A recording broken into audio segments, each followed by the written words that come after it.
जय हिंद साथियों। इस समय सोशल मीडिया पर अयोध्या में प्रभु श्री रामचंद्र जी की जो मंदिर है उसको लेकर बहुत ज़्यादा चर्चाएं हो रही है। आपको बता दें, सुप्रीम कोर्ट के पूर्व जज रोहिंटन नरीमन ने 1992 में बाबरी ढांचा विध्वंस को लेकर सुप्रीम कोर्ट पर बड़े ही सवाल उठा दिए हैं साथियों।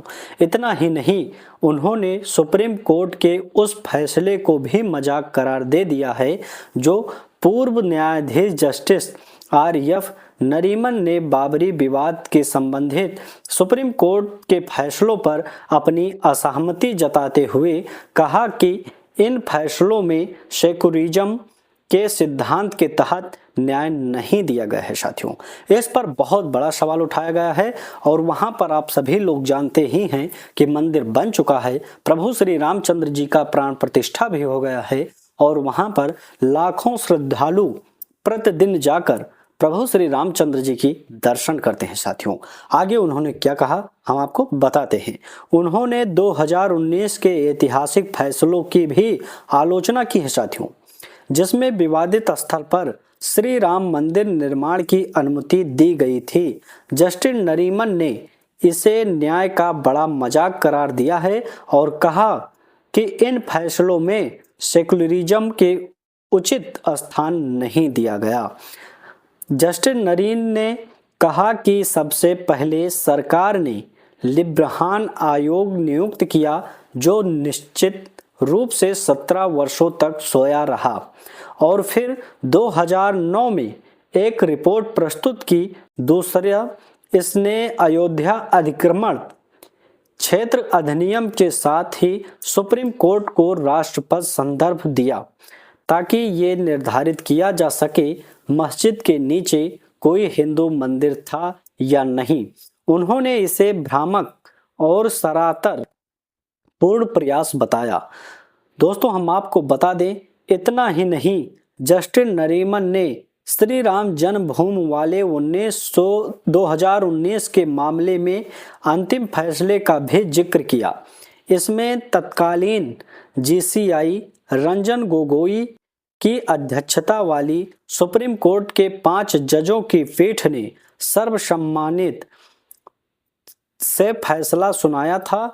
इस फैसले में सुनाया गया था कि अयोध्या में 2.77 एकड़ की पूरी विवादित भूमि प्रभु श्री राम मंदिर निर्माण के लिए सौंप दी जानी चाहिए।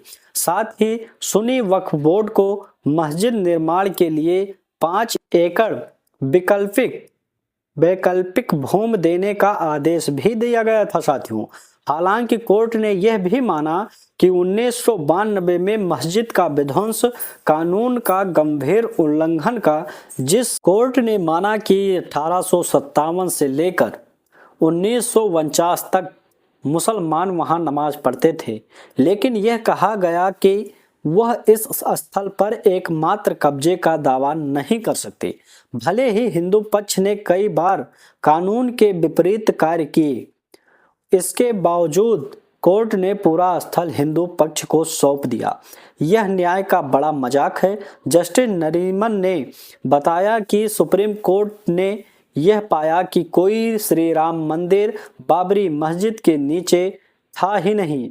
इसके बावजूद कोर्ट ने यह टिप्पणी की कि मुसलमानों के पास 1857 से लेकर 1949 तक के बीच विवादित स्थल पर विशेष अधिकार नहीं था, क्योंकि यह स्थान विवादित था। उन्होंने कहा कि कोर्ट ने माना कि इस स्थान पर हिंदू पक्ष के कानून का उल्लंघन किया और इसलिए इस मामले में कोई एक तरफा दावा नहीं किया जा सकता था।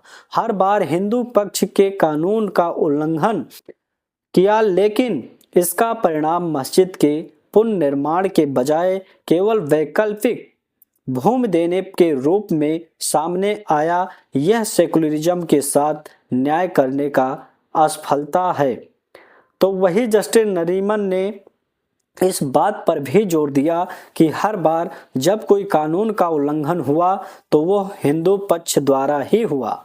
साथियों, सीधा सीधा इसमें हिंदुओं को ही टारगेट बनाते हुए ये जस्टिस जो हैं ये सीधा हिंदुओं को ही दोषी ठहराने का पूरा प्रयास कर रहे हैं।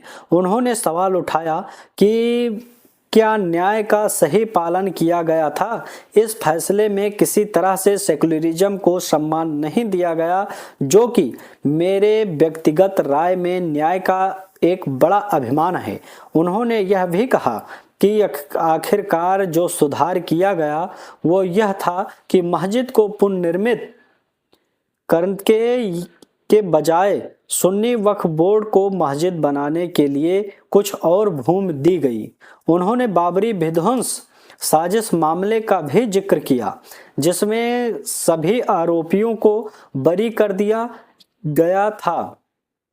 इस पर उन्होंने कहा कि जिन न्यायाधीश ने यह फैसला दिया है, उन्हें सेवानिवृत्त के बाद उत्तर प्रदेश के उपलोकायुक्त के रूप में नियुक्त किया गया। यह हमारे देश की स्थिति को दर्शाता है कि जस्टिस नरीमन ने के अनुसार कोर्ट ने जो महत्वपूर्ण निष्कर्ष निकाला वो यह था कि ढांचे के नीचे कोई राम मंदिर नहीं था साथियों, और पूरा फैसला हिंदुओं के पक्ष में कर दिया गया। ये सीधा सीधा दर्शाते हैं कि वहां पर किसी प्रकार का कोई मंदिर पहले समय से भी नहीं थे और ये मुसलमानों के साथ अन्याय किया गया और हिंदुओं के पक्ष में जवाब दे दिया गया है साथियों। आप अपनी राय कमेंट में जरूर लिखना कि वहां पर बाबरी मस्जिद थे या पहले प्रभु श्री राम चंद्र जी की मंदिर व जन्म स्थल था साथियों।